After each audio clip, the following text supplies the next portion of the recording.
you wonder if someone died. You think someone, like, that's the first thing that went to my head. Someone died. You know, the moment I saw him crying, oh, this has got to be like a real situation. So then I'm going down there, and he's like crying and crying and crying, and I'm like getting more nervous as it's going on. And then he says, "Your mom." And the moment he says, "Your mom," I instantly was like, "Oh my God, did my mom die?" I started like 1,000 miles per hour, just like going, "Oh my God, what happened?" And then he said, "Your mom's dad is in the hospital. He had a heart attack. He's on life support." And I was like, "Oh shit." I had kind of had like a sigh of relief, like, "Oh my God, my mom's okay." But then I was like, "Oh wait, hold on, my grandpa's gonna die," because he straight up told me like they know he's not gonna make it through the night. It was just a really emotional moment, you know. It was just like, it was very exhilarating. It was very scary, but that's what happened. And then we had to tell my mom, and the way my mom reacted was horrible. She came home, she was like, "What?" And then the moment my dad said, "Oh, it's your dad," she instantly broke down in tears. We got her a flight all the way over there that night, and just luck so happened there was one flight left over there, and we booked it for her Huh. right away, sent her over there, and that was it. You know, he died. We had a funeral. We brought him home, so he's here, and my grandma's here, and my grandma's holding up well. There will be some times though where she just gets emotional and starts crying, and it's understandable. You know, I feel bad for her. She keeps him in his room, or she keeps her in his. No, yeah, she keeps him in her room, and every single time she goes into the room, I can hear her like sometimes say like, "I'm back." It just makes me really sad. I feel really bad for her, and it just brings me back to the point like, dying sucks. It's scary. You know, when you look at somebody, when you have a relationship with somebody who's older, you kind of always have to keep in the back of your mind like they could go away at any second, at any Yeah. moment. Really, kind of scary, very scary. Yeah, it's pretty And I think what's scary. worse is that with this heightened awareness of how things can go south, yeah, with this heightened awareness of how things can go south really quickly, I have to like check on my grandma like every morning. And I think what's unfortunate is the fact that one morning, and there will be a morning where I check on her and she doesn't get up, you know? Yeah. I get There will be terrified it will come. It will be soon. every I know time it will. I hear something, a loud noise upstairs. Sure. I have to sprint out of the basement and check on my parents because I'm afraid, maybe they hit their head and they only have a couple minutes to live. And if I don't run up there and check and make sure that that loud noise was just them, moving a chair or something, and they're just sitting there bleeding out, and I could have done something about it. That's always in the back of my head, is that would, Mhm. I would put that on me because I heard a suspicious sound and I didn't check it out, and now they're gone, and that's my fault. And they sat there hoping that maybe one of their kids would come up and help them, and that never came. And that's always in the back of my head.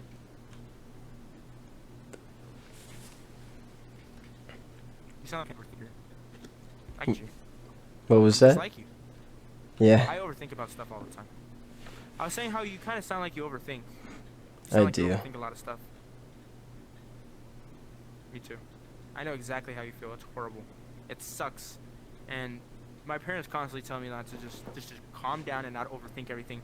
But you can't just tell someone who overthinks not to overthink. It's impossible. You Yeah, can't. Some moments I have peace of mind. Some moments I won't think about stuff, but most of the time I'm thinking about stuff that really shouldn't matter to me. You know, I'm young, I should like live, but it's always at the back of my mind. Just like you. You know, I get you. I understand. Every single time my like brother or sister goes to bed with a cough, I always have to wonder, "Oh my God, are they sick?" Okay? I have to check on them few like every so often. You know, sometimes I'll just check on them like when they're sleeping to make sure they're still breathing because I don't know what could happen. They could just yeah, stop breathing. And if, they died, then I hold that on me. Or my parents, when they go out to eat or they go out to shop, I ask them how long they're going to be gone for. And when they're out longer than what they said, I get worried and I call them and I check on them and make sure they're okay. I yeah, get you. It sucks. And it's amazing that we care so much, but it hurts us mentally. It's detrimental to our mental health. Like, it wears on you. I yeah. understand. It really wears on you. I've I been kind of trying to wish work on it. you could stop thinking. And the only time, hmm I've been trying to find ways. The only times I can really like, you know, just calm down is either while I'm sleeping or while I'm wanking it. You know? Yeah, Those are the only times. Or when I'm having fun, you know, when I'm having fun. I get that. Yeah, I'll forget about it. And then as soon as the sound stops, there it is. That's their thought. What if this happens? What if this happens? What does dying feel like? And I think I have an understanding what dying feels like. It's really weird. Okay? I think had I get oral it surgery. too. I had to get like shit drilled out of my mouth. And what had happened is that I was sitting there on the chair and they inserted an IV into my into my like vein. And they're like, okay, we're gonna give you the general anesthetic now, you know? And I was like, oh God, I've read so many people, like, what if I wake up or what if I feel it? And, you know, what if I I'm don't so pass scared out? of What if that. like, I heard all that that story where the guy felt every single surgery cut inside of him because one of the anesthesia, a process in that went wrong. So he was asleep, but he felt I everything. got super scared. Yeah, like they gave him just enough to put his body to rest, but his mind stayed active, and that scared me. Mm-hmm. But it went well for me. It went so well that they inserted it in my arm, and immediately I felt like this cold shock. This entire just feeling of coldness ran through my body, and I was like, "Whoa, this is weird." And they said, "Count down from 10. 10, 9, 8." I woke up. There was no like in between. I woke up that instant. And now that I think about it, I'm like, is that what dying feels like? Like if you blink right now, that's what the rest of the universe is going to feel like when you're gone. That blink is the rest of the universe, and so on and so forth, forever. Which, and Yeah. if you have like, you know, religion and stuff like that, you can say, well, I'm going to live eternally. But even then, if you make it to heaven or whatever, or wherever you're supposed to go, that's like good, you know, you're going to be with your friends and family. The mere fact that forever is still ahead of you. I mean, I don't want to tell you to think about how big forever is because it'll hurt you. Like, you'll go insane trying to comprehend infinity. I've tried. It's hard. Yeah. Like, it's impossible. Forever. Just forever. Never ending, never stopping. Never feeling pain For again. us, there was a start. Heaven would be hell for me. Never feeling pain. You know, they Never say, feeling pain again. That too. they'll say, oh, you'll go to heaven and you'll sing songs with God and you'll create worlds. And I'm like, that sounds fun for a little while, as long as I have the promise that this will end and I get to go back to my safe place here on Earth, you know, where there's a challenge and I hurt sometimes and I get better and I get stronger and I see how hard I am to kill, see how much I can get done. I like it here. Yeah.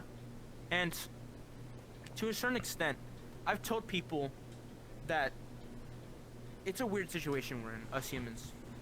To exist is to already lose the game, you know? Regardless of what happens, when you exist, you die. Or you live forever, you know? It's existence is losing. No matter what, you lose. Either you exist and you die and you're gone forever, and whatever memories and friends you created before then is now lost in an instant. You don't remember any of it.